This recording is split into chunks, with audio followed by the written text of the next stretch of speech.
पश्चिम Uttar Pradesh BJP के लिए एक मुश्किल का सबब रहा। 2024 के चुनाव में पश्चिम यूपी की तमाम सीटें सहारनपुर, कैराना, मुजफ्फरनगर, रामपुर, मुरादाबाद, नगीना, कई सीटें बीजेपी हार गई। और इन सब के पीछे माना गया कि बीजेपी की अपनी अंदरूनी जो राजनीति है वो ठीक नहीं है। और ये सब तब हुआ जब बीजेपी के साथ पश्चिम उत्तर प्रदेश की एक बड़ी पार्टी राष्ट्रीय लोकदल, जिसके अध्यक्ष जयंत चौधरी हैं, वो साथ थे, वो पाला बदल चुके थे। और माना यह गया कि मुजफ्फरनगर वो लिटमस टेस्ट था जहां पर बीजेपी फेल हो गई। संजीव बालियान जो केंद्र में मंत्री रहे, वो चुनाव लड़ रहे थे, सामने हरिंद्र मलिक थे, दोनों जाट समुदाय से थे और जाटों ने साथ दे दिया हरिंद्र मलिक का। माना यह गया कि ठाकुर भी नाराज थे। सहारनपुर में वो नाराजगी में चले गए इमरान मसूद के साथ, तो ठाकुर नेता संगी सोम भी नाराज थे। नाराजगी क्या खत्म हो गई है? क्या विवाद खत्म हो गया है? क्या जाट मान गए हैं? पश्चिम यूपी में सब कुछ सही है, ये हम आपको बताने जा रहे हैं। नमस्कार, मैं हूं रजत सिंह और आप देख रहे हैं यूपी तक। बात करते हैं पश्चिम यूपी की उस राजनीति की जो बीजेपी के लिए थोड़ी तो मुश्किल है। दरअसल बीजेपी ने हाल ही में अपने जिला अध्यक्षों की एक लिस्ट जारी की। उत्तर प्रदेश में बीजेपी अपने जिला अध्यक्षों का चुनाव करा रही है, जिसके प्रभारी महेंद्र नाथ पांडे हैं। और उस चुनाव में कई सारी जगहों के नाम रोक लिए गए, क्योंकि कहा यह गया कि इन सभी जगहों पर विवाद है। यहाँ पर लोग अपने अपने खेमे के आदमी को जिताना चाहते हैं। जिस खेमेबाजी की बात 2024 में हो रही थी, उसी खेमेबाजी की बात फिर होने लगी। मुजफ्फरनगर, जहां पर कई खेमे नजर आए, वहां पर एक बार फिर से विरोध शुरू हो गया है। सुधीर सैनी मुजफ्फरनगर से तीसरी बार अध्यक्ष बना दिए गए और तीसरी बार बने तो विवाद शुरू हो गया, बगावती रुख होने शुरू हो गए। छेड़ा जो रुख है वो छेड़ा है विक्रम सैनी ने। विक्रम सैनी जो पहले खतौली से बीजेपी के विधायक रहे और जो उपचुनाव में जयंत चौधरी की पार्टी से लड़ने वाले मदन लाल भैया से हार गए। हालांकि तब जयंत चौधरी, अखिलेश यादव और चंद्रशेखर आजाद ने मिलकर इस सीट पर चुनाव लड़ा था।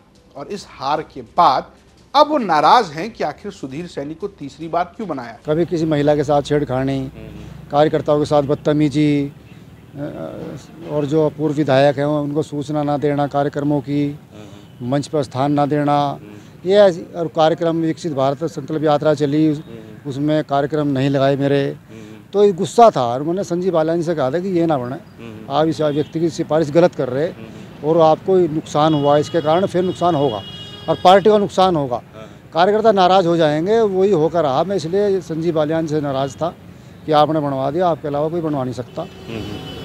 तो बस यही है। नाराजगी सीधी संजीव बालियान से है। संजीव बालियान के लिए वो कह रहे हैं कि भाई उन्होंने मेरा साथ दिया, लेकिन संजीव बालियान ने चालाकी से अपने आदमी को बनवा लिया। सुधीर सैनी के अलावा कोई दूसरा कार्यकर्ता दिखाई नहीं दिया, ना दिखाई देता।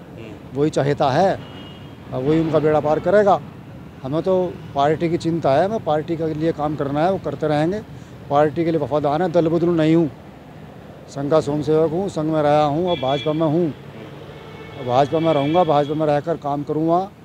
किसी नाराज हो सकता हूँ, लेकिन पार्टी के खिलाफ नहीं जा सकता। इस पश्चिम यूपी की राजनीति में संजीव बालियान एक महत्वपूर्ण बिंदु है। बीजेपी की वो नेता जो जाट नेता के तौर पर सामने आ रहे थे, वो चुनाव हार गए और हार के पीछे माना गया कि बड़ी गुटबाजी थी। और उस गुटबाजी में एक नाम सीधे सीधे कहा गया कि वो संगीत सोम का था। संगीत सोम भी चुनाव हार गए थे। संगीत सोम सरधना से विधानसभा का चुनाव हार गए और उनका आरोप यह था कि संजीव बालियान ने, ये उन्होंने पर्दे के पीछे कभी उभर कर सामने आकर उन्होंने नहीं कहा कि संजीव बालियान को चुनाव हारा है, लेकिन संजीव बालियान के खिलाफ उन्होंने प्रचार नहीं किया। जिस तरीके से वो नाराजगी जता रहे थे, वो सब कुछ सबके सामने रहा। लोकसभा चुनाव में वो संगीत सोम और संजीव बालियान हमेशा आमने सामने रहे। अब जिस तरीके से एक और सैनी ने इस पूरे विरोध का रुख किया है, वो कहीं ना कहीं संजीव बालियान को महंगा पड़ सकता है, लेकिन बीजेपी को ज्यादा महंगा पड़ सकता है, क्योंकि तीन खेमे साफ साफ नजर आ रहे हैं। और इस खेमेबाजी में जयंत चौधरी भी बहुत सटल नहीं नजर आ रहे हैं, बहुत ही असहज महसूस कर रहे हैं अंदर खाने, क्योंकि जयंत चौधरी पॉलिटिक्स करते हैं अजगर मजगर की, जिसमें जाट भी है, गुजर भी है, मुसलमान भी है। लेकिन जैसे ही बीजेपी के साथ जाते हैं तो जाट गुजर दलित का कॉम्बिनेशन तो बनता है, लेकिन मुसलमान छिटकने लगता है। और इन सबके बीच संगीत सोम, जो कि फायर ब्रांड हिंदू नेता है, वो सीधे सीधे कहते हैं कि काशी मथुरा की जो मस्जिदें हैं, यानी कि चाहे वो शाही ईदगाह मस्जिद हो और चाहे वो ज्ञानवापी मस्जिद हो, उसको गिराकर मंदिर बना देंगे, कोर्ट वोट नहीं जाएंगे। जब औरंगजेब ने हजारों हिंदुओं का नरसंहार किया, काशी से लेकर मथुरा तक के मंदिरों को ध्वस्त करने का काम किया। तो क्या औरंगजेब ने किसी कोर्ट का सहारा लिया? क्या किसी कोर्ट का आदेश कराया? क्या किसी कोर्ट में मुकदमा चला? क्या अगर नहीं चला तो आज हमसे क्यों कहा जाता है कि हर चीज कोर्ट के जरिए होगी, हर चीज कोर्ट के जरिए होगी।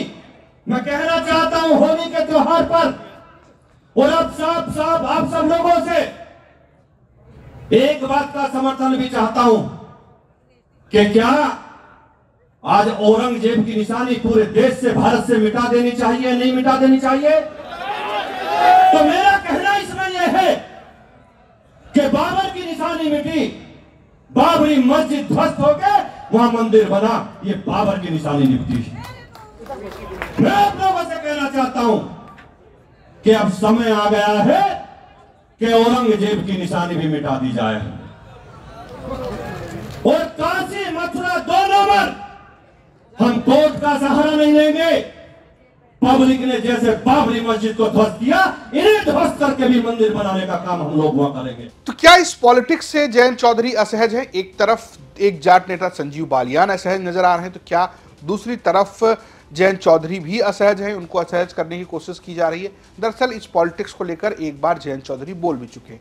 केतकी सिंह बलिया से बांसडी की सीट से बीजेपी की विधायक हैं। उन्होंने बीच में एक बयान दिया। उन्होंने ये कहा कि जो मुस्लिम है उनका अलग से ट्रीटमेंट होना चाहिए, अलग विंग बनाया जाना चाहिए। तब जयंत चौधरी ने जवाब देते हुए लिखा, मोहतरमा इलाज जरूरी है। माना गया कि उन्होंने केतकी सिंह को जवाब दिया। सूत्रों की माने कि बीजेपी के इस पूरे आक्रामक पॉलिटिक्स में जयंत चौधरी बहुत फिट बैठते नहीं हैं। लेकिन इन दोनों के फिट ना बैठने से क्या जाट, जो कि पश्चिम यूपी का एक महत्वपूर्ण वोटर है, वो बीजेपी से खिसकता नजर आ रहा है? इसका एक रुख हाल फिलहाल में नजर आया। दरअसल सूरजमल शिक्षण संस्थान दिल्ली का है, दिल्ली में ये संस्थान है, लेकिन ये जाट समाज का, जाटों का एक अपना संस्थान है, जहां पर इन्हीं के बीच के समुदाय के बीच के लोग चुनाव लड़ते हैं। पहली बार ऐसा हुआ कि बीजेपी ने यहां अपने खेमे से लोग उतारे, यानी कि अपने एक तरीके से समर्थित कैंडिडेट उतारे। भूपेंद्र चौधरी, जो उत्तर प्रदेश बीजेपी के फिलहाल के प्रदेश अध्यक्ष हैं, उन्होंने कैंपेनिंग भी की और इस पूरी कैंपेनिंग के बाद 21 सीटों के चुनाव में, यानी 21 सदस्यों के चुनाव में बीजेपी 21 की 21 हार गई। माना यह गया कि ये जो जाट पॉलिटिक्स है वहां बीजेपी को झटका लग रहा है। जाट अभी भी नाराज हैं और इस नाराजगी में दिल्ली के परवेश वर्मा का भी नाम जोड़ा जाता है, क्योंकि उन्हें मुख्यमंत्री नहीं बनाया गया। संजीव बालियान मंत्री नहीं है। उप राष्ट्रपति जो देश के हैं जगदीप धनखड़, वो जाट समुदाय से आते हैं। लेकिन क्या इतना काफी है? और क्या जयंत चौधरी बिल्कुल खुश हैं पश्चिम यूपी की इस राजनीति में? ये देखना होगा।